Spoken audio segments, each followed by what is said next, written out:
விருதுப்பட்டி என்னதான் டெவலப் ஆகி விருதுநகரா இருந்தாலும் இந்த ஒரு இடத்துல மட்டும் விருதுப்பட்டியா தான் இருக்கு. எங்கன்னு தெரியுமா? விருதுநகர் ரயில்வே ஸ்டேஷன்ல. பேர் சொல்லும் போது விருதுநகர் சொல்ற, அப்புறம் எப்படி விருதுப்பட்டின்னு உங்களுக்கு தோணலாம்.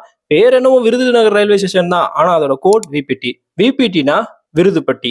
பொதுவா ரயில்வேஸ்ல ஸ்டேஷன்ஸை ஷார்ட் ஃபார்ம்ல குறிப்பிடுறதுக்காக அதை ஷார்ட்டா குறிப்பிடுவாங்க. உதாரணத்துக்கு மதுரைனா எம்டியூ, ராஜபாளையம்னா ஆர்ஜேபிஎம். அது மாதிரி விருதுநகர்னா விஎன்ஆர் தான் இருக்கணும், ஆனா அதை விபிடின்னு போடுறாங்க. ஏன்னு தெரியுமா? விருதுப்பட்டியா இருக்கும் போதே விருதுநகர் ரயில்வே ஸ்டேஷன் வந்துடுச்சு. அப்போ இருந்தே விபிடி தான் இதை குறிப்பிட்டு இருக்காங்க. ஏன் விருதுநகர் மாறினதுக்கு அப்புறம் அதை மாத்தலனா, ஏற்கனவே விஎன்ஆர்ங்கிற பேர்ல ஒரு ரயில்வே கோட் இருக்கு. விஎன்ஆர்னா ரயில்வேஸ்ல தேவனூரை சொல்லுவாங்க, விபிடினா தான் விருதுநகர். விபிடிங்கிற கோட் இன்னைக்கு வரைக்கும் பிராக்டிஸ்ல இருக்கனால இதன் மூலமா விருதுநகர் ரயில்வே ஸ்டேஷனோட பாரம்பரியத்தை நம்ம தெரிஞ்சுக்க முடியுது.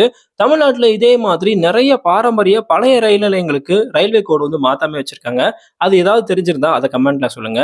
இந்த வீடியோவை உங்க நண்பர்களுக்கு ஷேர் பண்ணுங்க. தேங்க்யூ.